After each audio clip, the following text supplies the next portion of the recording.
Bueno, vamos a dictar el último capítulo enmarcado en los contenidos del sílabo de histología bucodental. Esta clase está dirigida al estudio estructural y funcional o morfofuncional de la mucosa bucal, esta membrana que tapiza y reviste la cavidad bucal.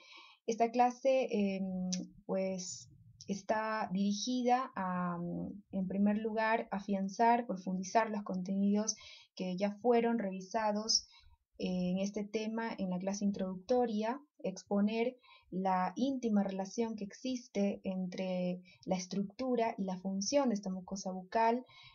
Van a ver más adelante que la mucosa bucal, si bien está constituida por un epitelio plano estratificado, sin embargo exhibe variaciones en cuanto al nivel de queratinización, en cuanto a la estructura, la textura del corion subyacente que le da irrigación a ese epitelio y la conexión o no a una submucosa en función de la adaptación o el nivel de adaptación funcional que presenta la mucosa en los distintos sitios anatómicos de la cavidad bucal.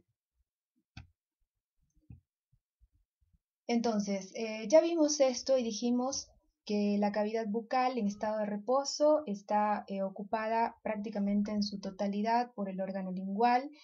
Los límites hacia arriba están dados por la bóveda palatina, hacia abajo por la lengua y piso de la boca, hacia adelante por los labios, hacia atrás están dados por el istmo de las fauces y hacia los lados por las mejillas o carrillos, ¿sí? Ahora, cuando la cavidad bucal está, en este caso los arcos dentarios están en oclusión, van a dividir, dijimos, a este espacio, esta cavidad en dos cavidades, a su vez, o en dos espacios. Un espacio que está ubicado por delante de estos arcos dentarios, llamado vestíbulo bucal, y un espacio que queda encerrado o contenido por estos arcos dentarios, que viene a ser la cavidad bucal propiamente dicha. Entonces, la cavidad bucal y el vestíbulo, a su vez, están comunicados cuando los arcos están en oclusión. Estos dos espacios virtuales estarían conectados a través de espacios interdentarios y a través de este espacio retromolar, el cual adquiere alta relevancia clínica, puesto que en condiciones de trismo, de incapacidad de abrir la boca en situaciones de limitación de apertura bucal, ya sea por fracturas, por traumatismos que impliquen la ligadura intermaxilar, o en situaciones como esclerosis, enfermedades como esclerosis múltiple que generan, o fibrosis oral submucosa que lleva al trismo progresivo. En esos pacientes el espacio retromolar va a ser utilizado para poder colocar una sonda y de esa manera poder recibir, que puedan recibir la nutrición. Bueno, esta cavidad bucal ya saben que es un conjunto de órganos, los cuales cumplen múltiples funciones específicas, y estos órganos que componen la cavidad bucal son los labios, los carrillos, el piso de la boca, la lengua, el paladar, el periodonto, tanto de inserción como de protección, las piezas dentarias, y a su vez tenemos o se reconocen órganos asociados a la cavidad bucal que estructuralmente son diferentes, presentan variaciones morfológicas, estructurales, funcionales también, pero a su vez la función de cada uno de esos órganos que están asociados a la cavidad bucal pues está íntimamente relacionada con todos los componentes intrínsecos de la cavidad bucal. Entonces, se considera a los órganos que componen la cavidad bucal más las estructuras asociadas, que ya saben que son la articulación temporomandibular, los músculos masticadores y las glándulas salivales, junto con todos los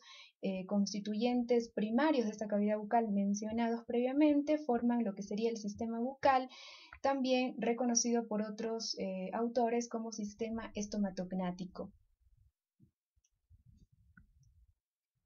Entonces, recordar que este sistema estomatognático es una integración morfofuncional donde todos los órganos que lo componen están relacionados desde el punto de vista funcional, aunque estructuralmente sean diferentes, ¿sí? Pero todo está relacionado con todo, ¿sí? Un ejemplo de ello es la mucosa de carrillos, ¿sí? Que forma las paredes laterales de esa cavidad bucal y que va a permitir o va a favorecer los movimientos mandibulares gracias a la movilidad que ofrece esa mucosa que tapiza ese órgano llamado mejilla o carrillo. Otro ejemplo es el caso de la lengua, ¿sí? Que es muy importante en el proceso de la fonación, de la deglución, de la formación del bolo alimenticio, pero no puede haber formación de bolo alimenticio si no tenemos saliva, ¿sí? Y la saliva es producida por un órgano asociado a la cavidad bucal, que no es intrínseco a la cavidad bucal, sino que está asociado, como son las glándulas salivales, principalmente las mayores, ¿no? Que son las que dan el mayor aporte de esta secreción. Entonces, recuerden, el sistema bucal o sistema estomatognático es una integración morfofuncional de distintos órganos, estructuras que morfológicamente son diferentes, pero que están íntimamente relacionados desde el punto de vista funcional, y son los labios, los carrillos, la lengua, el paladar, el piso de la boca, los dientes, el periodonto tanto de inserción como de protección. Ya ustedes conocen cómo está conformado y estructurado este periodonto de protección. Y bueno, los órganos anexos, las glándulas salivales con su producto de secreción, que es muy importante para el funcionamiento de este sistema estomatognático.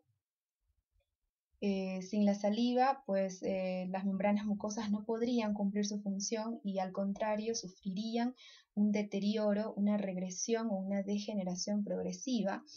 La articulación temporomandibular que permite los movimientos de la mandíbula para el acto masticatorio, para el habla, y los músculos masticadores con su contracción pues permiten estos movimientos masticatorios y trituradores.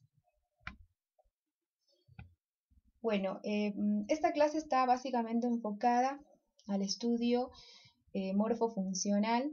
Cuando me refiero a estudio morfológico, me refiero a estudio estructural, ¿sí?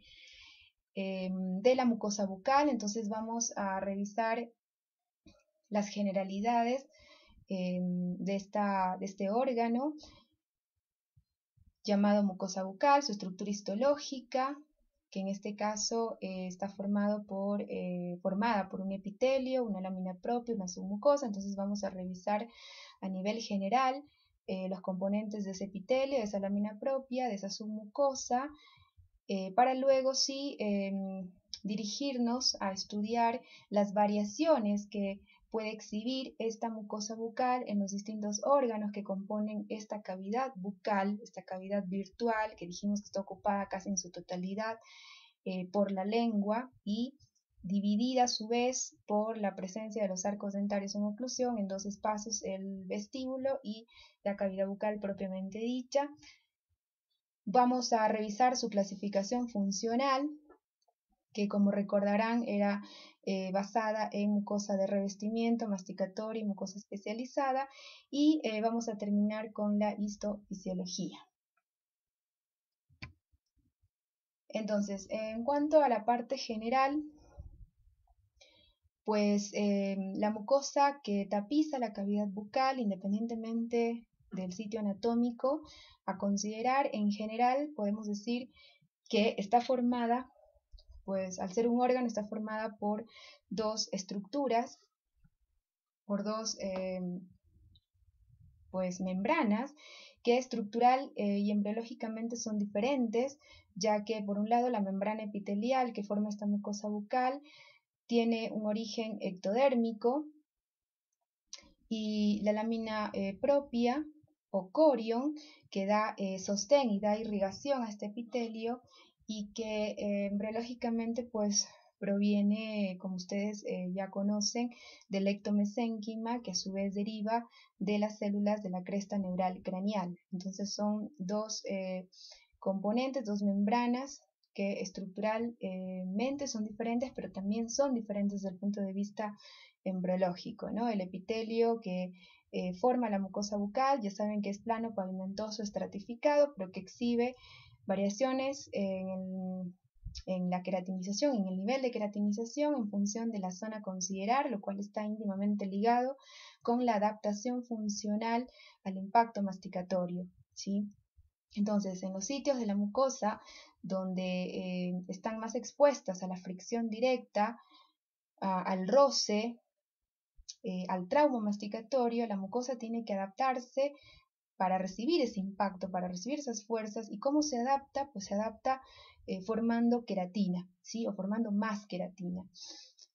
Y estas dos estructuras que forman la mucosa bucal a su vez están conectadas por una membrana basal, la cual a su vez posee dos componentes también, por un lado la lámina basal y por otro lado la lámina reticular. La primera, que es un producto epitelial, la segunda es un producto mesenquimático, y esta membrana basal pues permite la conectividad, ¿sí? La comunicación entre el epitelio y la lámina propia, y esta relación que se establece a partir de esta membrana basal pues es mayoritariamente ondulada, pero hay sitios de la mucosa bucal donde ya van a ver más adelante que esa relación es básicamente aplanada, como lo vieron por ejemplo en el caso de la unión dentogingival, ¿no? Con ese epitelio sulcular y ese epitelio de unión, donde vimos que la relación epitelio-corion era básicamente plana, ¿sí? Mientras que difería dramáticamente de lo que pasaba en la encía tanto libre como adherida. Y bueno, este epitelio que forma la mucosa bucal está bañado y lubricado por la saliva. Esta secreción es muy importante para el funcionamiento de la mucosa bucal, de lo contrario, ya les dije, la misma sufriría un proceso degenerativo, ¿sí? Y además la mucosa bucal, recuerden que la mucosa bucal es un órgano formado por epitelio, formado por tejido conectivo, ¿sí? De espesor variable. Esto va a estar determinado por la adaptación funcional, como ya les dije, y por esta membrana basal, que es el intermediario entre el epitelio y la lámina propia, permitiendo esa comunicación, esa relación. Y esa relación epitelio-corion puede ser ondulada o puede ser menos ondulada o tirando a lisa, ¿sí? Dependiendo también del sitio a considerar. Y a su vez esa mucosa bucal puede estar o no conectada a una submucosa.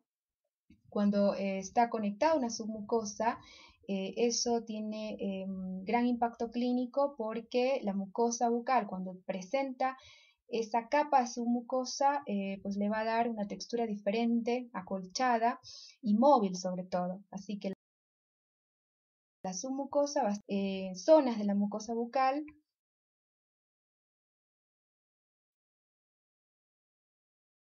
estar ausente en aquellos sitios de la mucosa bucal donde la misma está firmemente adherida al periósteo del hueso subyacente, como pasa, por ejemplo, en mucosa adherida, básicamente, ¿no?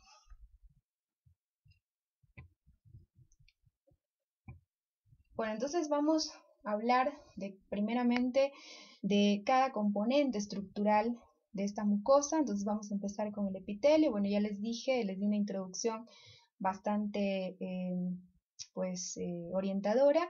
El epitelio que reviste, que tapiza esta mucosa bucal, independientemente de la zona a considerar, es un epitelio plano o pavimentoso estratificado, recuerden, con distintos grados de queratinización en función de el nivel de adaptación funcional de esa mucosa. Y las células que forman este epitelio, los queratinocitos, son células que están estrechamente pues, unidas entre sí a través de desmosomas, a través de uniones comunicantes, ¿sí? Uniones ocluyentes, y forman de esa manera una barrera funcional impermeable o con un alto grado de impermeabilidad pues, al medio externo, ¿no?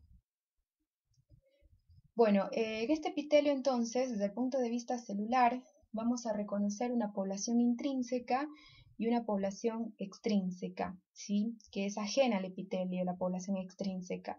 La población intrínseca representa el 90% de todas las células presentes en esta estructura, en esta membrana epitelial, Entonces, esa población intrínseca que representa el 90% son los famosos queratinocitos. El queratinocito es una célula, por definición, destinada a queratinizarse.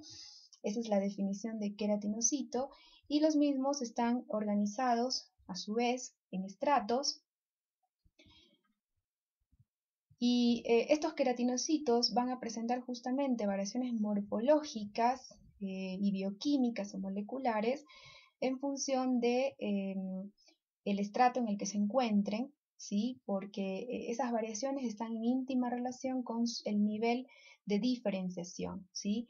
Entonces, yendo desde la profundidad a la superficie, estos queratinocitos van a estar organizados en un estrato basal, en un estrato espinoso, en un estrato granuloso, en un estrato córneo. Claro que para hablar de estrato córneo tenemos que pues, estar ubicados en un epitelio queratinizado, ¿sí? Ese estrato córneo es abortivo en todo caso o incompleto en un epitelio paraqueratinizado y está totalmente ausente en un epitelio no queratinizado, ¿sí? De hecho, el epitelio no queratinizado se diferencia a grandes rasgos del epitelio queratinizado, principalmente porque no forma estrato córneo, el estrato granuloso está prácticamente ausente, está ausente totalmente. En el paraqueratinizado el estrato granuloso está presente, pero es muy escaso y se ausenta completamente en el no queratinizado. ¿Por qué? Porque el granuloso justamente forma o tiene los gránulos de queratohialina que son a su vez componentes importantes para la queratinización o la formación de este estrato córneo. Entonces, si no hay estrato córneo, no tiene necesidad de existir el estrato granuloso y es lo que pasa acá. Entonces, en el epitelio no queratinizado, les adelanto que estos queratinocitos que forman la población intrínseca y que representan el 90% de toda la población celular que integra este epitelio, están organizados de distinta manera, reconociéndose tres zonas: la zona basal, ¿sí?, que equivale al estrato basal de un epitelio queratinizado; una zona intermedia, que vendría a equivaler al estrato espinoso; y una zona superficial, ¿sí? No reconocemos formación de estrato córneo y hay carencia total de estrato granuloso en epitelios no queratinizados. Y la población extrínseca de este epitelio que forma la mucosa bucal, que representa el 10% del total, el 9% son células ajenas al epitelio, pero que a la vez son residentes, son permanentes, siempre están presentes, y dentro de ese grupo estarían los famosos melanocitos, las células de Langerhans, las células de Merkel, que ya fueron estudiadas en el capítulo de encía, así que no vamos a redundar en ello. Y el 1% restante de esta población extrínseca, que estaría representada por células transitorias, que solo ante ciertas circunstancias, básicamente inflamatorias, acceden al epitelio, y esa población transitoria estaría compuesta por los linfocitos, monocitos, granulocitos, por ejemplo. Pero obviamente al hablar de población transitoria estamos refiriéndonos a que existen solo en ciertas circunstancias, que son básicamente patológicas. Bueno, entonces, según el nivel de queratinización, en la mucosa bucal podemos encontrarnos con epitelios planos estratificados ortoqueratinizados, epitelios planos estratificados paraqueratinizados y epitelios planos estratificados no queratinizados, ¿sí?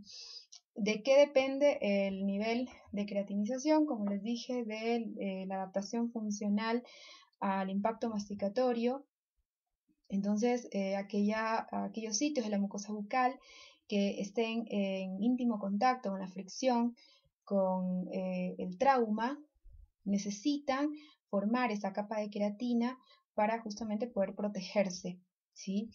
Mientras que aquellas mucosas que no están expuestas directamente a ese impacto masticatorio y que pues están básicamente destinadas o adaptadas para favorecer los movimientos mandibulares en el acto de la masticación, de la deglución, permitir la movilidad de la lengua,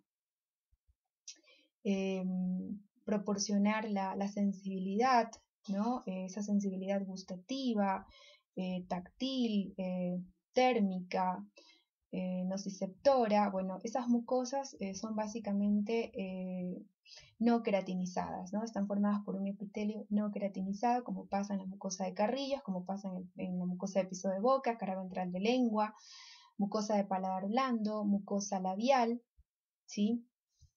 Mientras que los epitelios ortoqueratinizados, que forman verdaderamente este estrato córneo, los vamos a encontrar, como ya lo vieron, en encía, ¿sí? En encía básicamente adherida fija, ya que el epitelio se tornaba paraqueratinizado en la encía libre o marginal, ¿sí?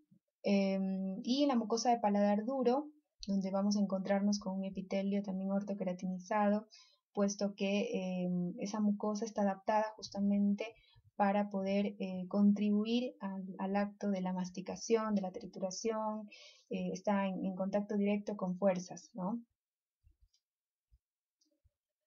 Mientras que el epitelio, bueno, paraqueratinizado lo vamos a encontrar, como ya lo dije, en la encía marginal o libre, que es una parte de la mucosa masticatoria, y en alguna región, en una zona específica de la mucosa de carrillo, que justamente contacta con la línea intraoclusal. Entonces, en esa zona, conocida como línea alba, ahí podemos encontrarnos con un epitelio paraqueratinizado, ¿sí?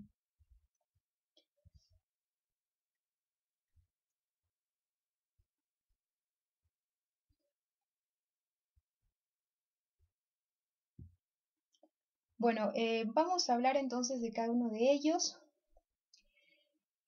El epitelio estratificado queratinizado, ya saben en qué sitios de la mucosa bucal lo vamos a encontrar. La población intrínseca en este caso está representada por el queratinocito, ¿sí? La población extrínseca que tiene este epitelio está dada por los melanocitos, la célula de Merkel y las células de Langerhans.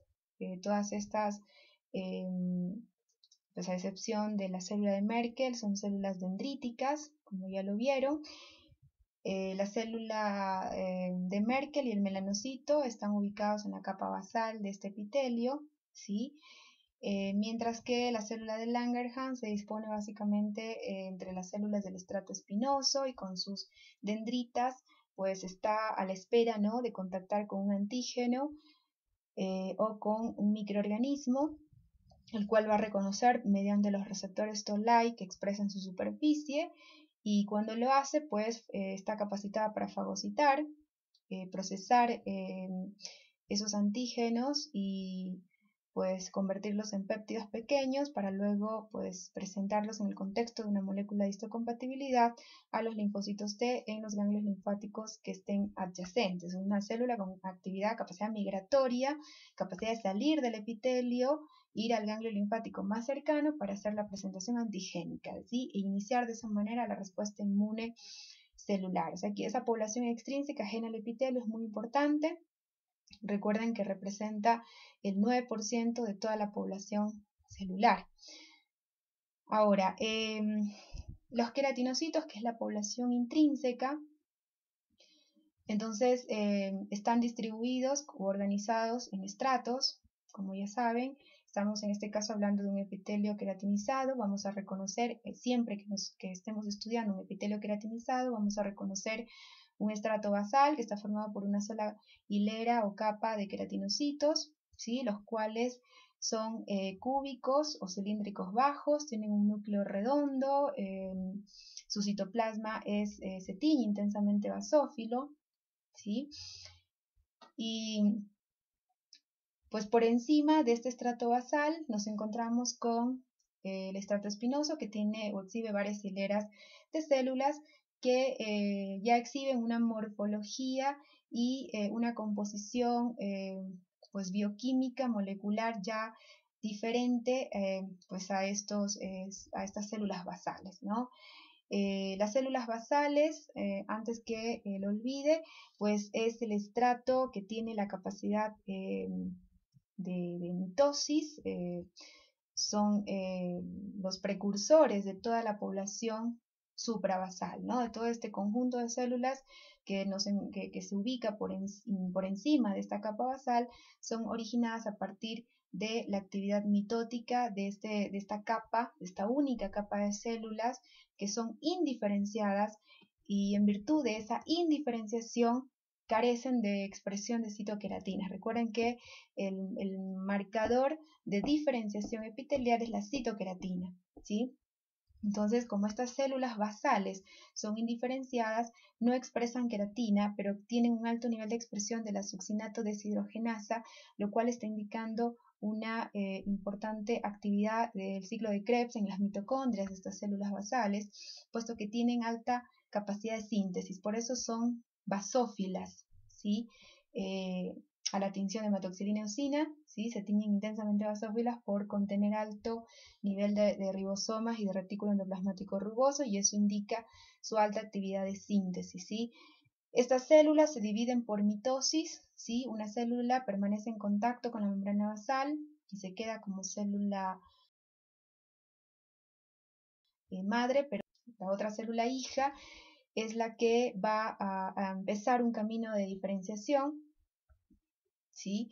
Y va a entrar justamente en estas unidades proliferativas, en estas columnas hexagonales de las cuales hablamos la clase pasada, y a medida que va ascendiendo, va incrementando su nivel de diferenciación hasta convertirse en una acidófila que va a terminar descamando, ¿sí? Y liberándose al medio bucal.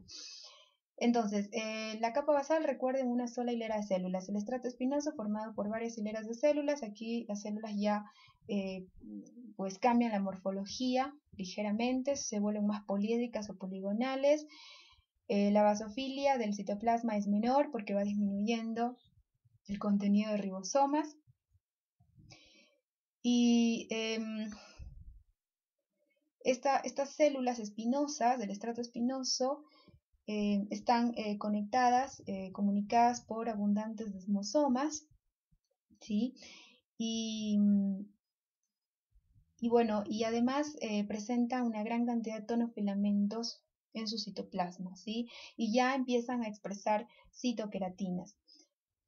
Las citoqueratinas, recuerden que expresa un epitelio queratinizado, son del tipo 1,10, el par 1,10 y el par 5,14, son las citoqueratinas que vamos a encontrar expresadas en un epitelio queratinizado que forma estrato córneo, ¿no?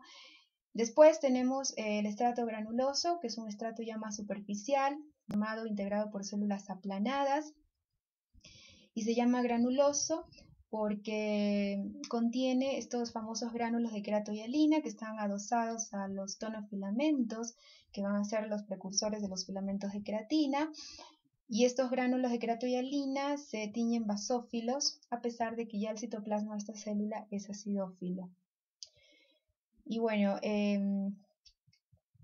posteriormente, ya en la capa más superficial, tenemos el estrato córneo, constituido por células totalmente anucleadas, sin organelas, han lisado todas sus organelas o han perdido completamente sus organelas, y es una célula, es una escama en realidad intensamente acidófila, ¿sí? ¿Por qué? Bueno, dado por los filamentos de queratina que parten de estos tonofilamentos encontrados desde la basal, vienen los tonofilamentos, pero van incrementando esos tonofilamentos, van incrementando la expresión de citoqueratinas a medida que el queratinocito asciende a la superficie y alcanza el mayor nivel de diferenciación.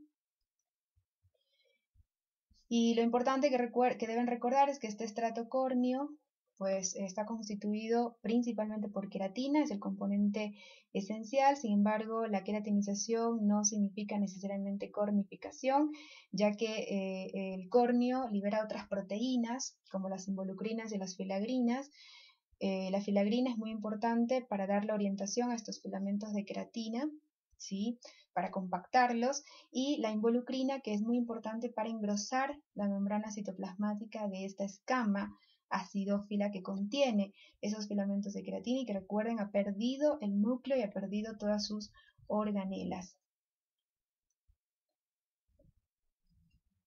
Bueno, aquí por ejemplo en este corte podemos ver claramente estas células claras con este citoplasma claro, son compatibles con células de Merkel, son compatibles con melanocitos. ¿Qué tengo que hacer para diferenciarlas, para saber si es lo uno o es lo otro? Y tengo que aplicar inmunistoquímica para detectarlas en función del perfil de receptores, ¿sí? Recuerden, un marcador de célula de Merkel es la citoqueratina 20, que es un marcador específico de célula de Merkel, ¿sí? Si esa célula me marca positiva por inmunistoquímica para citoqueratina 20, sabré que es una célula de Merkel. Bueno, acá podemos ver claramente los estratos, como les mencionaba, el estrato germinativo basal, que es el que está integrado por células con propiedades STEM, con propiedades de célula madre, que son las que se dividen por mitosis, dando una célula hija que permanece en contacto con la membrana basal y se queda como célula basal, y otra célula hija, que es la que va a estar destinada pues, a diferenciarse, ¿no? Siguiendo esta columna hexagonal de diferenciación. Recuerden que estas columnas de diferenciación, unidades epiteliales proliferativas, estaban formadas por todos los estratos excepto el basal, en el cual se reconocían dos zonas, una zona central, una zona periférica. La zona central estaba formada por la célula STEM y la célula de Langerhans, y la zona periférica por 6 a 7 queratinocitos basales ya con destino a diferenciarse, es decir, a emigrar y pasar por todos esos estratos de la columna hexagonal hasta formar finalmente esta escama acidófila que va a terminar pues descamando, ¿sí? Ahora bien, para que estas células, estas escamas, ¿sí?, descamen, es decir, se desprendan y caigan al medio bucal, tiene que producirse una regresión de los desmosomas, ¿sí? Los desmosomas desde el granuloso al córneo se atrofian y pasan a formar un material denso, lenticular, llamado escuasmosoma, ¿sí? Y básicamente la conectividad de estos queratinocitos, estos corneocitos, la conectividad entre ellos va a estar dada básicamente por interdigitaciones más que por proteínas intercelulares como los desmosomas, ¿sí? Ese detalle es importante que lo recuerden. Y aprovecho esta imagen para mostrarles justamente la relación que forma el epitelio con el conectivo subyacente, este tejido conectivo que en la mucosa bucal se llama corium o lámina propia, que es de espesor variable según la zona de la mucosa bucal en la cual nos encontremos. Pero adelantarles que bueno, este tejido está destinado a darle soporte y a darle nutrición a este epitelio, y por esa razón es importante para pues, maximizar esa nutrición, ese aporte nutricional y de inervación. Para maximizarlo es que esta relación entre estas dos estructuras es ondulada, ¿sí? Es decir, el conectivo pues se proyecta hacia el epitelio formando estas papilas llamadas papilas coriónicas o papilas coriales, ¿sí? Y por otro lado el epitelio además también se profundiza en el conectivo subyacente formando estas crestas epiteliales, ¿no? Llamada, el conjunto de crestas se le da el nombre de red de clavijas, ¿sí? O procesos epiteliales. Entonces, la relación entre ambos adopta una estructura en aspecto de dedos de guantes, ¿no? Una relación digitiforme, que es, ¿para qué es esto? Digamos, esta relación así con aspecto en dedos de guantes, bueno, es justamente para favorecer la nutrición del epitelio. Y algo importante, recuerden que estas papilas coriales podían ser delomorfas o adelomorfas, eso lo vimos en encía, ¿sí? Son delomorfas cuando son bastante superficiales, llegan por acá y levantan el epitelio, y son adelomorfas cuando no levantan el epitelio, es decir, son más bajas o no tan superficiales como en este caso. Así que bueno, justamente la textura y la estructura de este conectivo va a variar según la zona a considerar, ¿sí? Por ejemplo, estas papilas justamente eran delomorfas en una parte de la mucosa masticatoria, como es la encía fija adherida, y esa disposición del corión pues otorgaba ese aspecto clínico en cáscara de naranja, ¿no? Que no estaba presente en el 100% de los individuos, lo vemos en el 40% de los sujetos. Y en el caso de la mucosa bucal, en los sitios donde la mucosa es no queratinizada, esta relación es básicamente adelomorfa, ¿sí? De hecho, hay sitios de la mucosa bucal donde esta relación es prácticamente plana, como ya lo van a ver. Bueno, entonces aquí les he puesto para que les quede como herramienta de estudio pues las características moleculares, ¿sí? O las diferencias moleculares bioquímicas que tienen los distintos estratos de queratinocitos en un epitelio plano estratificado queratinizado, ¿no? Hablamos de epitelio queratinizado cuando forma estrato córneo y reconocemos un estrato granuloso, ¿sí? Como les había dicho, la capa basal va a expresar succinato deshidrogenasa. También ya presenta tonofilamentos, pero no tan desarrollados. Recuerden que los tonofilamentos son filamentos intermedios del citoesqueleto que cuando estamos en epitelio están pues, envueltos, están rodeados de citoqueratinas, ¿sí? Y recuerden que los pares de citoqueratinas, su expresión varía según el nivel de queratinización del epitelio y también según los estratos en cuales nos encontremos, pues es un marcador de diferenciación. Entonces, si el estrato basal está formado por células indiferenciadas, es obvio que no va a expresar citoqueratinas todavía, ¿no?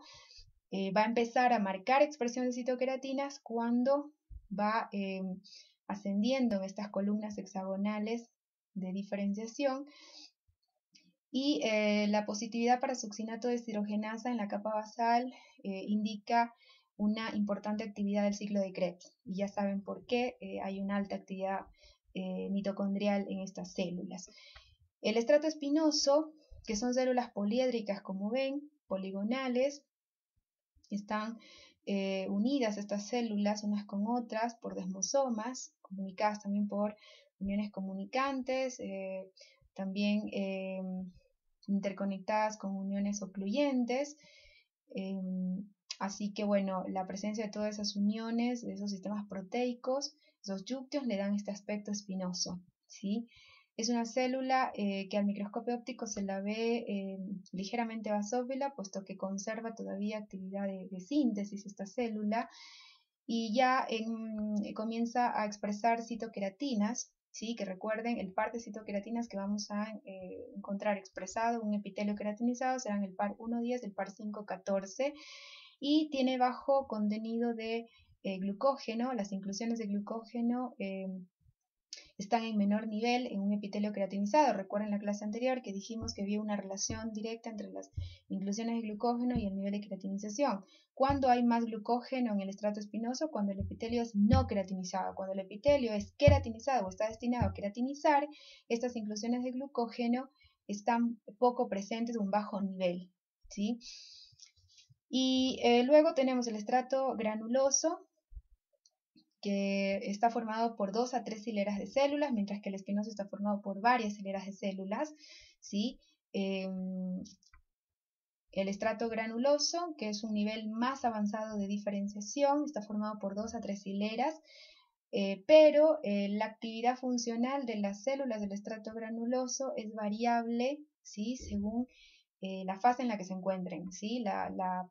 La primera capa de este estrato granuloso que está en contacto, ¿sí? Que es una transición del espinoso, o sea, esta primera capa del granuloso, es una célula que todavía conserva actividad de síntesis, ¿sí? Todavía tiene habilidad para sintetizar proteínas, antígenos de queratina, proteínas de envoltura, ¿sí? Formar lípidos, o sea, tiene actividad de síntesis, pero es una célula tan peculiar, tan bimodal, que puede pasar de un fenotipo a otro en cuestión de horas. Entonces la literatura describe que en las primeras fases es una célula funcional que puede todavía tener capacidad de sintetizar proteínas y por lo tanto conserva retículo, conserva ribosomas, pero en un periodo de 5 a 6 horas comienza a degradar todas sus organelas, ¿sí? Para luego convertirse en esto, ¿no? La última capa o la capa final de este estrato, dijimos que es un estrato de 2 a 3 hileras, la capa más superficial de este estrato está formado ya por células más aplanadas, ¿sí? Que ocupan, como ven, un área de superficie mucho más grande. El núcleo se vuelve más elíptico y sobre todo la cromatina se vuelve ya muy densa, ¿no? En estas células basales y espinosas la cromatina es laxa, pero ya en el estrato granuloso nos encontramos con una cromatina densa y como ven es una célula que en cuestión de horas puede perder todas sus organelas, ¿sí?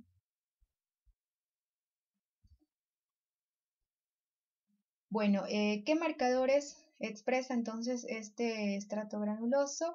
Bueno, va a marcar una alta expresión de calprotectina, ¿sí? La calprotectina, su expresión es ausente en el estrato basal y en las primeras hileras del estrato espinoso.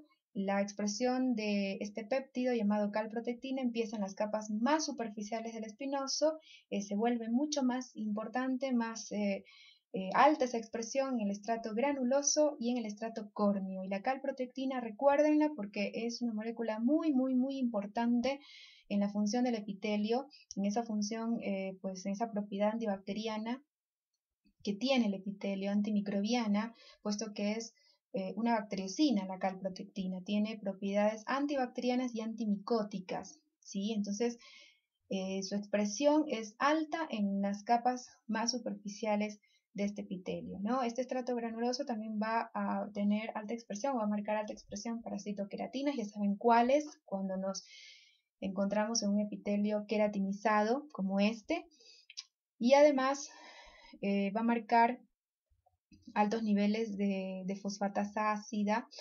esta célula. ¿Y para qué va a marcar altos niveles de fosfatasa ácida?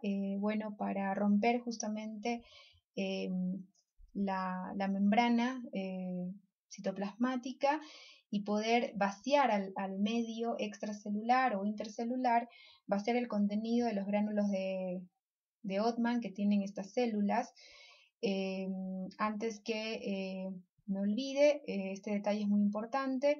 No les dije por qué, o ya les dije inicialmente, pero para reforzar un poquito más, recuerden, se llama estrato granuloso porque contiene, ¿sí? Los tonofilamentos están revestidos de citoqueratinas, ¿sí? Y en el granuloso están asociados a estos gránulos de queratohialina, ¿sí? Estos tonofilamentos son más desarrollados en el estrato granuloso, mientras que van a ser menos desarrollados en el basal, ¿sí? Y estos gránulos de queratohialina que van a contener el precursor de esta matriz que va a compactar a estos tonofilamentos para orientar los futuros filamentos de queratina, o sea, le da la compactación, le da el sostén. Entonces ese contenido, ese precursor que va a formar el sostén de esos filamentos de queratina está contenido en esos gránulos de queratohialina, ¿sí? O sea, es muy importante, esos gránulos son importantes para formar los futuros filamentos de queratina que los vamos a tener acá en el estrato córneo. Pero además el estrato granuloso se caracteriza por tener unos organoides ovoides, circulares, que están formados por estructuras de naturaleza lipídica. Se forman en el aparato de Golgi estos cuerpos que están acá, miren los cuerpos de Ottmann, ¿sí?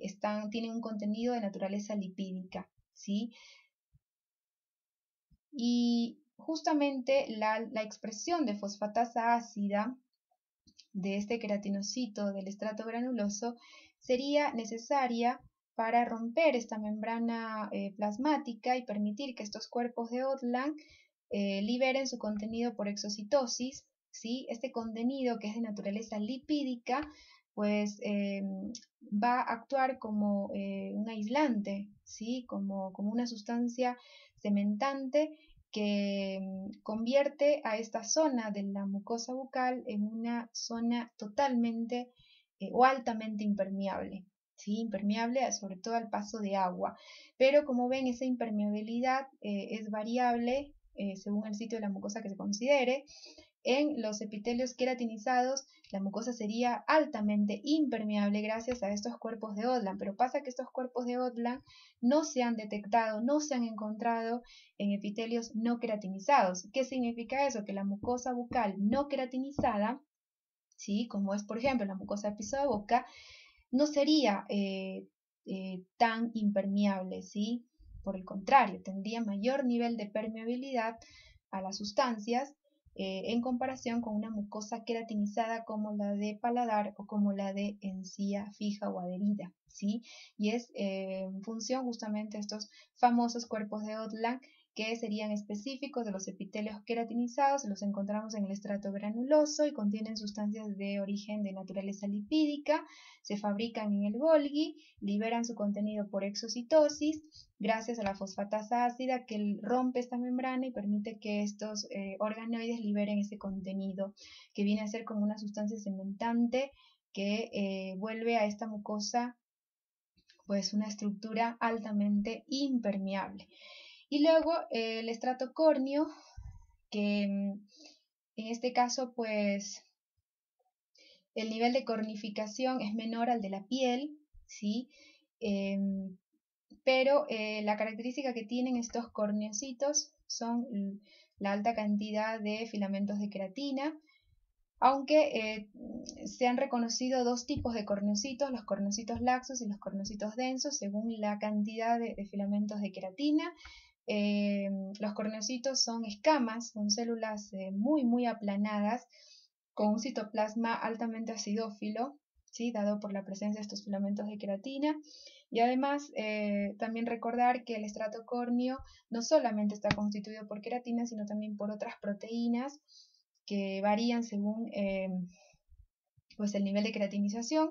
Y en el caso de la mucosa queratinizada o epitelio queratinizado de la mucosa bucal, vamos a encontrarnos con otras proteínas, además de la queratina, como la involucrina y la filagrina, que ya les mencioné qué función cumplía.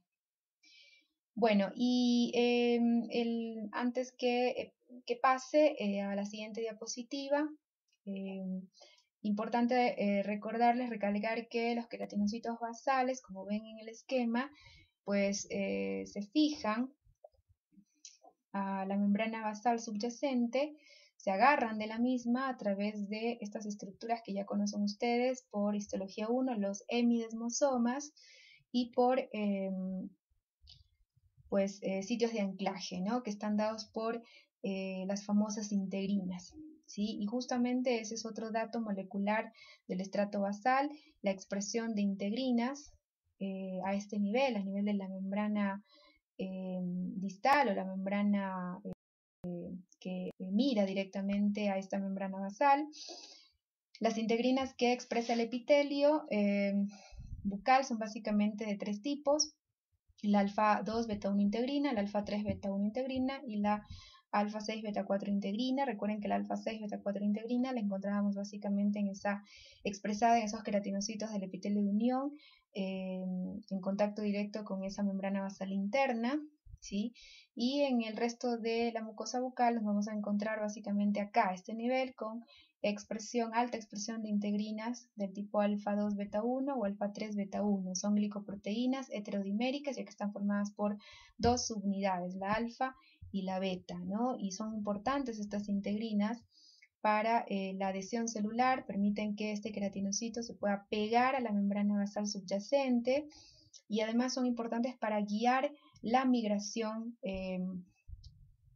del queratinocito, ¿sí? Esa diferenciación espacial. Entonces son importantes como guía en la migración, en la diferenciación espacial del queratinocito, ¿sí?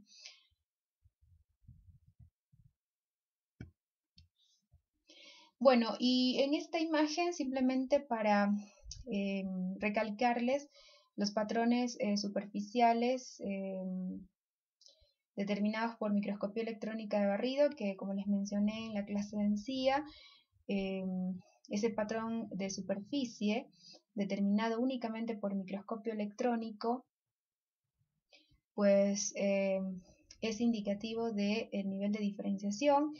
Se han reconocido 5 patrones, como les había dicho, pues en la mucosa bucal vamos a encontrarnos a nivel de la superficie epitelial con los 5 patrones de diferenciación, pero en un epitelio queratinizado el tipo de patrón superficial predominante va a ser el patrón tipo 5, ¿sí? Que era ese tipo poroso. Y recuerden que estos patrones están dados simplemente por pliegues que forman la membrana plasmática de estos queratinocitos en toda la superficie. Esos pliegues pues exhiben distintos niveles de compactación, ¿sí? En el patrón 5 el nivel de compactación es máximo, ¿sí? Por eso se le llama patrón poroso y es característico de los epitelios que forman estrato córneo, ¿sí? Que son los más diferenciados, ¿sí?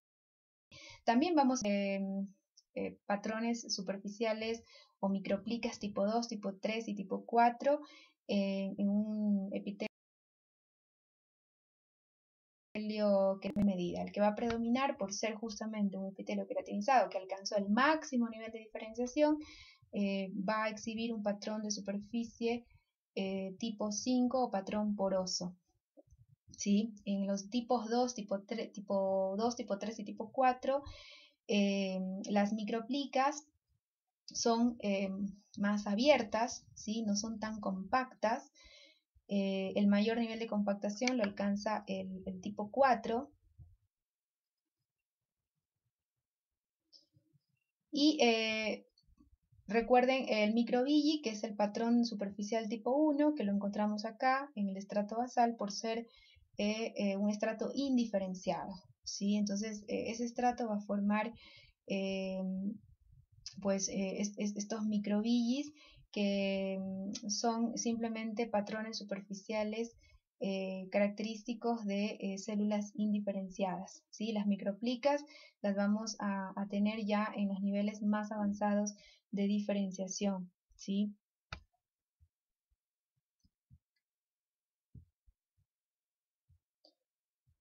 Bueno, así hemos pasado entonces a describir ahora el epitelio plano estratificado para queratinizado, que como ya saben lo vamos a encontrar en ciertas zonas de la mucosa bucal, básicamente en la encía marginal o libre. Lo vamos a encontrar también en una zona determinada, pues específica de la mucosa de Carrillos, de la mucosa yugal, ¿sí? Que justamente coincide con el plano de oclusión. Ahí podemos encontrarnos con epitelio plano estratificado para queratinizado y simplemente la diferencia con el queratinizado está en que este no forma estrato córneo, ¿sí? Y el estrato si bien está presente, pero es escaso o es poco desarrollado y por lo demás tiene las mismas características tanto morfológicas como histoquímicas. A nivel de los estratos basal y espinoso son las mismas características, ¿no? El estrato granuloso, recuerden, cuando es un epitelio paraqueratinizado, puede estar presente, pero es poco desarrollado, ¿sí? Y la principal diferencia está en el estrato córneo. El estrato córneo en un epitelio paraqueratinizado es un estrato córneo que no alcanzó el máximo nivel de diferenciación, es un estrato córneo, se podría decir abortivo, incompleto, puesto que estas células que forman esta capa superficial, estos corneocitos conservan sus núcleos, los cuales se muestran picnóticos.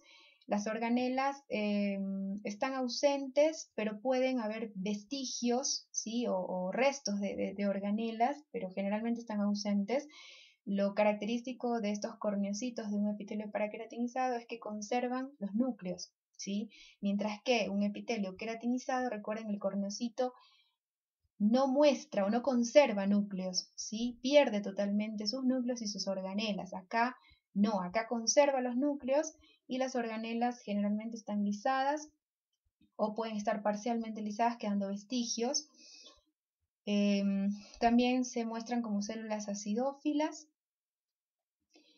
Tienen también, exhiben gran cantidad de tonofilamentos. Pero, por ejemplo, acá no vamos a encontrar la expresión de involucrinas, de filagrinas, que son características del estrato córneo de un epitelio queratinizado. No vamos a encontrar expresión de esas proteínas en este tipo de epitelio. Y en otra diferencia importante, por eso les marco con rojo, con rojo serían las diferencias claves, ¿no?, entre un epitelio queratinizado y paraqueratinizado. Entonces, una de las diferencias claves es justamente el patrón de superficie epitelial predominante en un epitelio paraqueratinizado. Los patrones superficiales de los queratinocitos que van a predominar al estudio por microscopio electrónico de barrido serán los patrones o microplicas tipo 2, tipo 3 y tipo 4. El tipo 5 no lo vamos a ver nunca en un epitelio paraqueratinizado, mientras que en el epitelio queratinizado predominaba el patrón tipo 5 poroso y en menor medida íbamos a encontrarnos con estos patrones 2, 3 y 4. También en el paraqueratinizado, eso sería una semejanza o una similitud con el queratinizado, es la alta expresión de calprotectina, ¿sí? La gran cantidad de tonofilamentos y la acidofila del citoplasma serían pues semejanzas, ¿no? La expresión de calprotectina, que es alta también en los estratos superficiales de este epitelio, es una semejanza que también la encontramos en el epitelio queratinizado. Y las interdigitaciones constituyen el principal mecanismo de cohesión celular y sí, en las capas superficiales de este epitelio, recuerden que los desmosomas se degeneran y las células permanecen interconectadas por interdigitaciones, ¿sí? Pero luego, obviamente, esas uniones se pierden para que las células puedan descamar. Todos estos epitelios, independientemente del nivel de queratinización, sean ortoqueratinizados, paraqueratinizados o no queratinizados, todas sus células superficiales descaman, ¿sí? Son desprendidas y para desprenderse tienen que perder sus relaciones de unión con las células adyacentes.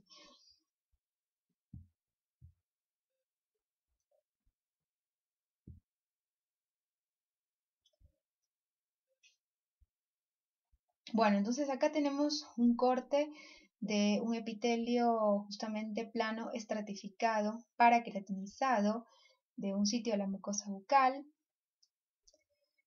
Y para que vean que pues, las características morfológicas son similares a las de un epitelio queratinizado a nivel de la basal, a nivel del estrato espinoso, son las mismas, o sea, no hay diferencia en ese aspecto. Las diferencias estarían en el estrato granuloso, en la densidad del estrato granuloso. Recuerden que en un epitelio paraqueratinizado como este, el estrato granuloso es prácticamente atrófico, ¿sí? Es escaso, miren que casi no lo veo. ¿Cómo distingo un estrato granuloso? Justamente por esos gránulos basófilos de queratohialina que tienen que estar acá en el citoplasma de estas células más aplanadas y no los veo, ¿sí? Entonces, como ven, es bastante escaso o atrófico básicamente. La característica clave para reconocer al microscopio óptico un epitelio paraqueratinizado es esto. ¿Sí? Esto es muy importante, es un dato clave. Es la persistencia de los núcleos en estas células del estrato más superficial, diríamos, ¿no? No llega a ser en realidad estrato córneo como tal. Ya recuerden que para hablar de cornificación tiene que haber queratina y tiene que haber expresión de otras proteínas como las filagrinas, las involucrinas, y en este caso no pasa. Sí hay presencia de tonofilamentos, pero no llegan a madurar a ser como tal, filamentos de queratina. Y hay persistencia de los núcleos, como ven en estas células, en estas escamas superficiales, ¿sí? Entonces, esa es la clave, el sello para decir esto es un epitelio paraqueratinizado. Y miren acá, antes de pasar, para que se vayan adaptando visualmente, estas células claras que vemos con un citoplasma claro, que no es basófilo, o son melanocitos o son células de Merkel, ¿sí? ¿Cómo diferenciarlas? Como ya les dije, con estudios de histoquímica. Bueno, y otra diferencia, pero desde el punto de vista molecular, entre el paraqueratinizado y el epitelio queratinizado es el par de citoqueratinas expresadas. Recuerden que en un epitelio queratinizado el par de citoqueratinas que vamos a encontrar expresadas son básicamente el par 1,10 y el par 5,14, mientras que en un epitelio paraqueratinizado como este, ¿sí? La expresión de citoqueratinas que va a empezar a ser mayor a partir del estrato espinoso hacia arriba, va a ser básicamente el par 3,14, ¿sí? Que es el par de citoqueratinas que encontramos en este tipo de epitelio. Recuerden la expresión de ese par particularmente en la encía marginal o libre, ¿sí? En ese epitelio de esencia marginal o libre que recuerden que era paraqueratinizado y que marcaba esa alta expresión de par 3,14. Bueno, y así llegamos al epitelio plano estratificado no queratinizado, que lo vamos a encontrar en las mucosas móviles. Y este epitelio se diferencia de los anteriores justamente porque de plano no produce la capa superficial córnea. En el paraqueratinizado dijimos que esa capa córnea es incompleta, pues de alguna manera su formación está interrumpida, ¿sí? Es incompleta, o sea, no alcanzó el máximo nivel de diferenciación ese epitelio, ¿sí? Fue un proceso en todo caso abortivo. Acá no hay producción de capa córnea, ¿sí? Carece totalmente de estrato granuloso. En el paraqueratinizado podemos encontrar un granuloso, aunque escaso, pero está presente generalmente. Acá no, acá hay ausencia total de estrato granuloso y ausencia total de estrato córneo. Por eso es que estos queratinocitos, como les expliqué inicialmente, están pues organizados en 3 zonas: la zona basal, cuyas características morfológicas y bioquímicas moleculares son exactamente iguales a las células basales que explicamos en el epitelio queratinizado. Una zona intermedia que estaría formada por células poliédricas, ¿sí? Que vendrían a presentar las mismas características de un estrato espinoso, ¿sí? Y una zona superficial simplemente con células ya aplanadas, con aspecto de escama, pero que conservan núcleos que igualmente exhiben una cromatina laxa. Su citoplasma presenta todavía organelas, ¿sí? Pero son células ya más diferenciadas, ¿sí? Su actividad de síntesis disminuye dramáticamente, y son células que igual van a estar destinadas a descamar, ¿sí? Y una característica importante de los epitelios no queratinizados que los diferencia de los que forman queratina o de los que forman un córneo incompleto como los paraqueratinizados es justamente esta relación que aquí se ve perfectamente, esta relación epitelio-corion, que es prácticamente recta, ¿sí? Las papilas coriales son planas prácticamente, ¿sí? Y son escasas. Tanto las papilas como las crestas epiteliales son prácticamente planas y son escasas, mientras que en los epitelios queratinizados y paraqueratinizados, recuerden, esa unión epitelio-encía es ondulante, ¿sí? Por la presencia alternante interdigitada de estas papilas tanto coriales y las crestas epiteliales, que le da ese aspecto en dedos de guantes. Acá prácticamente se pierde eso, ¿sí? Y como ven, el espesor de un epitelio no queratinizado obviamente es menor si lo comparamos con un epitelio queratinizado y paraqueratinizado. Tenemos menor número de estratos celulares, ¿sí? Y al no formar estrato córneo, evidentemente se queda como un tejido mucho más delgado, ¿sí? Así que esa es una característica clave a recordar de un epitelio no queratinizado. Entonces, eso va a explicar el por qué ciertos sitios de la mucosa bucal, ¿sí? Se muestran más lisos o menos lisos, rosado pálido o un rosado más intenso, justamente por estas variaciones en el espesor, en la estructura de esta capa epitelial y en las relaciones que establece con el corio subyacente, y también el color de la mucosa, el aspecto de la mucosa no solo va a estar dado por el nivel de queratinización, por el tipo de epitelio, sino también va a estar dado por la composición de este tejido conectivo subyacente, ¿sí? Su densidad, la forma en cómo se distribuyen sus distintos componentes, células, fibras y sustancia fundamental, y la textura que este corión tenga. La textura está dada por esto, por esta unión epitelio-coriónica, ¿sí? Que al ser en este caso aplanada, lisa, como vemos aquí, eso se va a traducir clínicamente en una mucosa de superficie lisa.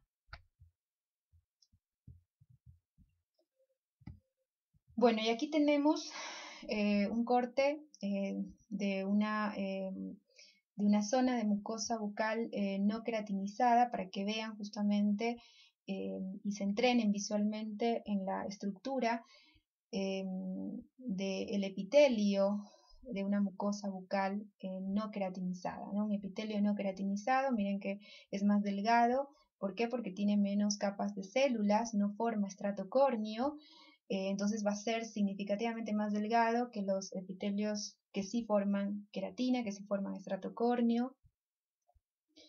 En este epitelio reconocemos tres zonas de células: la zona basal, la zona intermedia, la zona superficial, que ya son células aplanadas con destino a descamar. Y recuerden, miren, la relación epitelio-corión es pobremente ondulada, casi recta se podría decir, ¿sí? La presencia de papilas coriales y crestas epiteliales es escasa, ¿sí? Bueno, otro componente estructural de este órgano llamado mucosa bucal, dijimos que es la membrana basal, que es justamente la estructura que va a conectar el epitelio con el conectivo subyacente, y al microscopio óptico esta membrana se va a presentar como una banda celular homogénea y estrecha, se tiñe con paz por la alta presencia de glicoproteínas, va a ser reactiva a esta tinción. ¿Sí? Así que si yo quiero analizar en detalle la membrana basal, me conviene utilizar esta tinción PAS, que me la va a marcar muy acentuadamente, ¿sí? Por esa atracción que existe entre lo que son productos digamos polisacáridos, glicoproteínas, con esta tinción.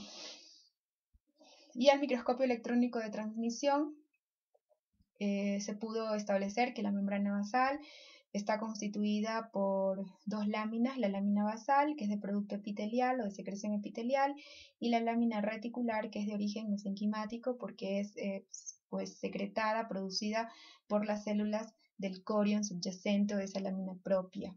¿Sí? Como les dije, recuerden, la lámina propia de la mucosa bucal es de espesor variable, ¿sí? Es más elástica en las mucosas móviles, ¿sí? Y se exhibe composición variable y una textura variable según el sitio a considerar de la mucosa bucal, en función del nivel de adaptación funcional que tenga ese sitio respecto a las fuerzas a las que está expuesto, ¿no? Entonces, la lámina basal de esta membrana basal es de origen epitelial, es secretada por los queratinocitos basales, y a su vez esta lámina basal consta de dos estratos: una lámina lúcida superficial y una lámina densa. La lámina densa es la que está en íntimo contacto con la lámina reticular, ¿sí? La lámina lúcida es la que estaría en íntimo contacto con la capa de queratinocitos basales. Ambas capas tienen un espesor de 50 nanómetros, ¿sí? Y ambas, su estructura se traduce en una red tridimensional de cordones de aproximadamente 3.4 nanómetros de grosor. Estos cordones están interconectados, formando una red justamente, formando entrecruzamientos, ¿sí? Que van desde la membrana, desde la lámina densa hasta esa membrana distal del queratinocito basal. Bueno, desde el punto de vista molecular, la lámina lúcida está formada por laminina y entactina, mientras que la lámina densa está compuesta de colágeno 4, de paransulfato y fibronectina. Ahora, la laminina de la lámina lúcida, recuerden que habían varios tipos de laminina, lo dijimos en la clase de encía. La laminina tipo 5 era la que encontrábamos en esa lámina basal interna que conecta justamente o que utiliza el epitelio unión para poder adherirse firmemente a la superficie dentaria. En esa lámina basal íbamos a encontrar laminina 5, pero en el resto de la mucosa bucal vamos a encontrar básicamente laminina de tipo 1, ¿sí? Y la lámina densa, recuerden su composición molecular, está formada por colágeno 4, que forma haces justamente interconectados, que van desde la lámina densa hasta la membrana distal del queratinocito basal, ¿sí? La presencia de la fibronectina, que es importante como pegamento. Esta proteína funciona como una especie de cemento o de pegamento que une la lámina basal con la lámina reticular. Y la lámina reticular, que es justamente de producto mesenquimático, es producida por los fibroblastos del coren subyacente. Esta lámina reticular está constituida por una matriz inmersa, está constituida por, aquí hay un error, está formada por fibras, esta lámina reticular, ¿sí? Es un conjunto de fibras que están inmersas en una matriz de glucosaminoglucanos. Este sistema reticular o este sistema de fibras se tiñe con alza en blue. Y vamos a reconocer dos grupos de fibras en esta lámina reticular. Fibras de anclaje que están constituidas por colágeno tipo 7, que forman estructuras tipo bucle, que empiezan y terminan en la lámina densa, y fibras reticulares que están formadas por colágeno 3. Recuerden que siempre las fibras reticulares siempre van a estar compuestas de colágeno 3. ¿Sí? Las fibras de anclaje forman una especie de argollas, lo vamos a ver en el esquema que sigue, y están formadas por colágeno 7. ¿Sí? Algo importante a recordar es que el espesor de esta lámina reticular varía según el grado de fricción del epitelio suprayacente, ¿sí? O sea, mucosas que están expuestas directamente a trauma masticatorio, en esas mucosas la lámina reticular va a exhibir un espesor más amplio, ¿sí? Van a ser más anchas. Entonces aquí podemos ver en este esquema mejor la membrana basal. Entonces es este conjunto formado por la lámina basal, ¿sí? De producción de origen epitelial, y la lámina reticular, ¿sí? Que es de origen conectivo, ¿sí? La lámina basal, que es de origen epitelial, a su vez, si la analizamos al microscopio electrónico, vamos a encontrar que está formada por dos capas, la lámina lúcida y la lámina densa. ¿Sí? Y esta lámina lúcida, recuerden que está formada, sería toda esta parte, formada por laminina entactina, la laminina que va a predominar acá en cualquier sitio de la mucosa bucal, excepto epitelio de unión, es la laminina tipo 1. ¿Sí?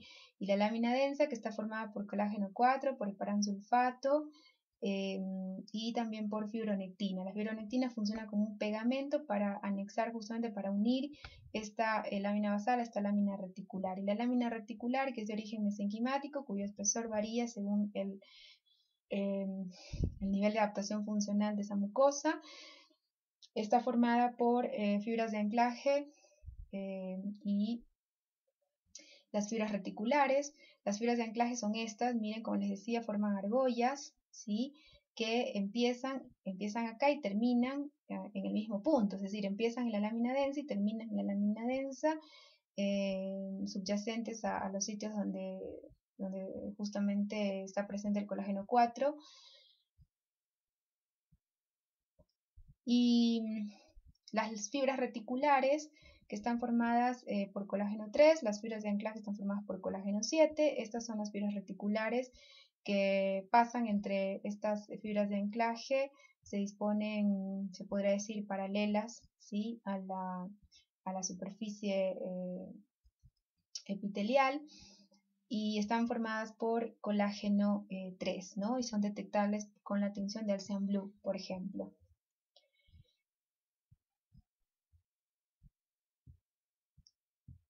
Bueno, y esta parte es importante, recuerden las funciones de la membrana basal, entre otras, como ya lo dije, aparte de permitir la fijación del epitelio al tejido conectivo, actúa como un filtro molecular, tanto físico y químico, ¿no? Un filtro molecular físico por la presencia de esta red tridimensional de cordones, y un filtro químico por ser altamente negativa, ¿sí? Es electronegativa la membrana basal, entonces va a oponerse al pasaje de moléculas que tengan la misma carga negativa.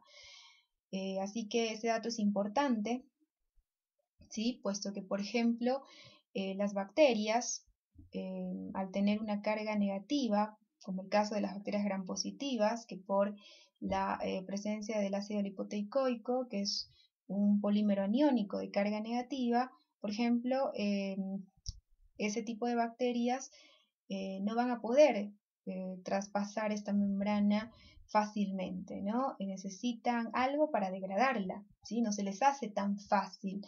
¿Por qué? Porque esta membrana justamente actúa como un filtro molecular que selecciona lo que debe pasar y lo que no debe pasar. Y las sustancias que tienen la misma carga no van a poder atravesarla, a no ser que esta membrana sea disuelta por colagenasas, por ejemplo. Bueno, es también una guía en la migración celular, la membrana basal, como lo eran también las integrinas. Recuerden, las integrinas que expresa esa membrana distal del queratinocito basal, era importante para guiar la migración del queratinocito y pues guiar de alguna manera la organización diferencial de esos queratinocitos. Bueno, esa misma función también la cumple la membrana basal, ¿sí? Y evidentemente es una barrera al sistema defensivo del organismo, puesto que se actúa como un filtro molecular que selecciona lo que puede pasar y lo que no, actúa como un componente de inmunidad innata. Recuerden que la membrana basal es más gruesa en los epitelios queratinizados. Bueno, aquí esto es incorrecto, ¿sí? La membrana basal es más gruesa en los epitelios queratinizados, ¿sí? Recuerden que el espesor justamente de esta lámina reticular va a aumentar en las mucosas, en los sitios de la mucosa que están más expuestos al trauma masticatorio, ¿sí? Es más gruesa, por tanto, en los epitelios queratinizados y disminuye su espesor con el paso de los años.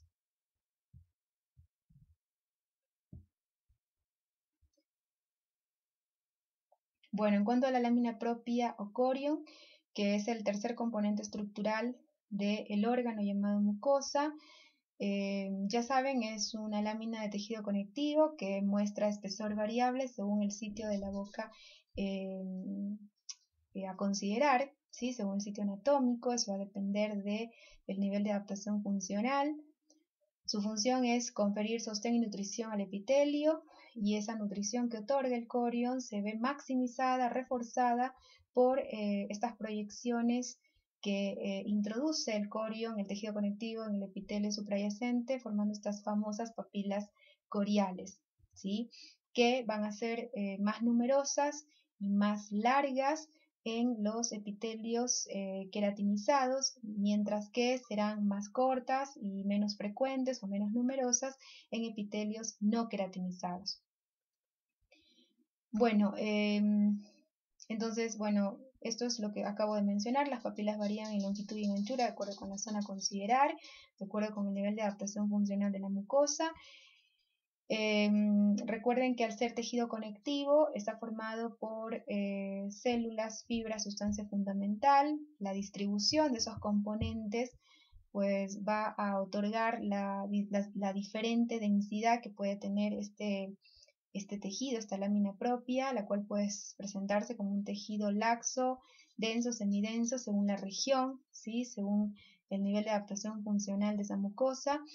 Cuando estamos en un sitio de la mucosa bucal conformado por epitelio queratinizado, por ejemplo, la lámina propia o corion se va a presentar como un tejido denso a semidenso, mientras que en sitios de la mucosa bucal, donde el epitelio de revestimiento es un epitelio no queratinizado, la lámina propia o corion se va a presentar como pues una estructura laxa o semilaxa, ¿sí?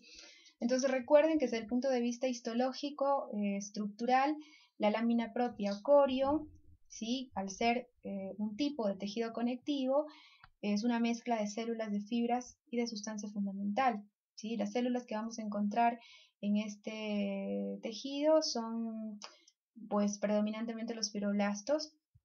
También vamos a encontrar células transitorias como granulocitos, linfocitos, plasmocitos, células cebadas o mastocitos, que recuerden que estaban ubicadas básicamente alrededor de los vasos sanguíneos, tienen un papel muy importante en la regulación del flujo sanguíneo, ¿sí? Pues liberan sustancias vasoactivas ante determinados estímulos, así que todo lo que ya conocen de las células inflamatorias, de las células del sistema inmune, ¿sí? Tanto innato como específico, aplica para este caso, así que no vamos a redundar en ello. Y el fibroblasto pues es la célula protagónica, la vedette de los tejidos conectivos, pues que es la célula encargada de producir la sustancia fundamental y sintetizar las diferentes fibras que encontramos en este tejido, ¿sí? Y algo importante antes de pasar al componente fibrilar es que deben recordar que existe una íntima relación entre el fibroblasto y el queratinocito, ¿sí? Antes se creía que eran células independientes desde el punto de vista funcional, hoy se sabe que no es así, hoy se sabe que son células que están íntimamente conectadas, es decir, que la acción de una influye sobre la otra y viceversa, ¿no? Tal es así que, por ejemplo, en estados inflamatorios, cuando el queratinocito activado libera interleuquina 1, esa interleuquina 1, por ejemplo, va a estimular la activación y la actividad proliferativa de síntesis del fibroblasto.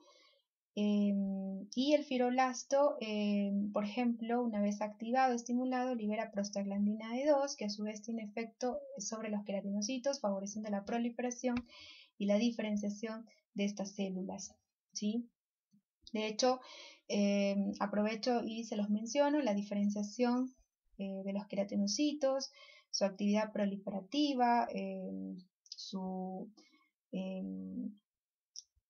tasa de renovación, están, digamos, de alguna manera no relacionados, sino están regulados por factores hormonales y factores químicos, ¿sí? O moléculas distintas a las hormonas, como por ejemplo las citoquinas, las prostaglandinas, que tienen efecto en la actividad proliferativa de estos queratinocitos, ¿no? Y la parte hormonal es muy importante en la actividad del queratinocito, ¿sí? En determinar un aumento en la renovación o una disminución de esa renovación, ¿sí?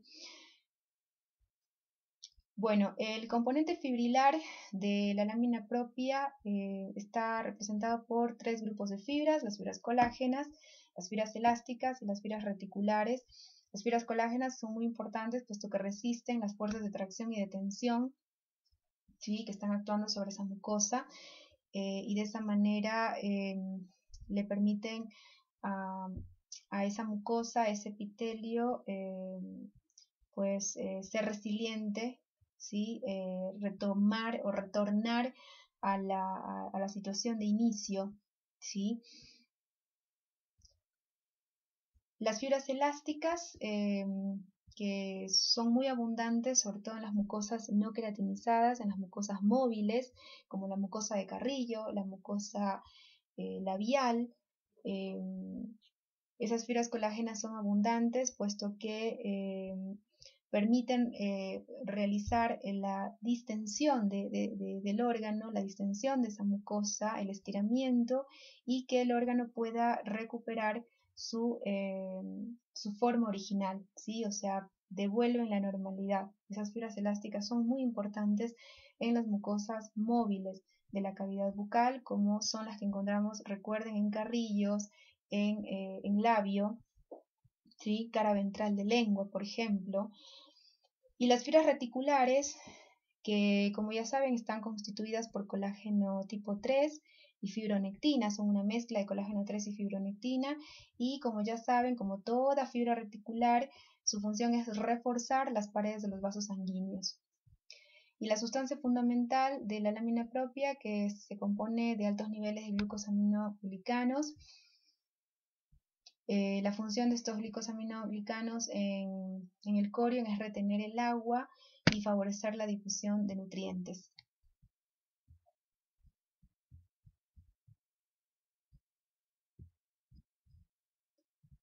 Bueno, entonces recuerden la función del tejido conectivo que forma esta lámina propia o corion, de espesor variable según la zona a considerar, es darle sostén y nutrición al epitelio suprayacente, el cual es avascular, ¿sí? No inervado. La inervación y la irrigación se la aporta el corion subyacente. Entonces esa nutrición está maximizada por esta relación ondulada, que es más exacerbada en las mucosas queratinizadas, paraqueratinizadas, y es menos prominente, si se quiere, en las mucosas no queratinizadas.